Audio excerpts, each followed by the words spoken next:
Hello friends.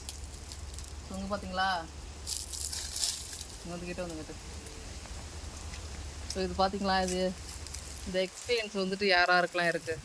So இந்த பழத்தை போட்டால் நான் விடவே மாட்டேன். சின்ன வயசில் வந்துட்டு ரொம்ப பிடிக்கும், ரொம்ப ரொம்ப பிடிக்கும் அந்த பழம். ஸோ இப்பயுமே நான் எங்கே பார்த்தாலுமே இந்த பழத்தை நான் விட மாட்டேன்.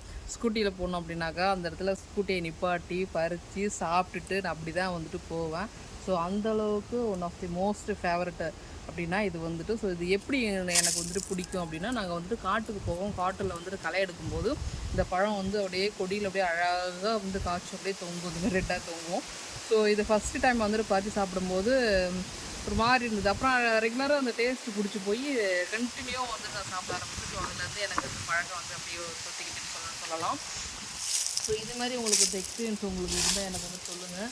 ஸோ இங்கே பாருங்கள், ஸோ எல்லாம் குண்டு குண்டு அழகாக இருக்குது. ஸோ சூப்பராக இருக்கும், சாப்பிடும் அவ்வளோ டேஸ்ட்டாக இருக்கும். நிறைய சாப்பிட்ருக்கேன், எவ்வளோ பழம் கூட சாப்பிட்ருவேன். இது வந்து எதுவும் புளி நான் ரொம்ப பிடிக்கும், புளியம்பழம். இது எங்கள் மற்ற பழம் ரொம்ப பிடிக்கும். ஸோ ஓகே ஃப்ரெண்ட்ஸ், இந்த எக்ஸ்பீரியன்ஸ் உங்களுக்கு இருந்ததுன்னா எனக்கு வந்து கமெண்ட் பண்ணுங்கள். அப்படி இல்லாதவங்களும் ஸோ எனக்கு அந்த எக்ஸ்பீரியன்ஸ் இல்லை அப்படின்னு சொல்லிட்டு கூட சொல்லலாம். ஓகேங்களா? ஓகே, இந்த எக்ஸ்பீரியன்ஸ் என்னால் மறக்க முடியாத எக்ஸ்பீரியன்ஸ் வந்து ரொம்ப சின்ன பிள்ளையிலே இருந்தது. ஸோ ரொம்ப பிடிக்கும் இந்த பழம். Okay friends, okay, by.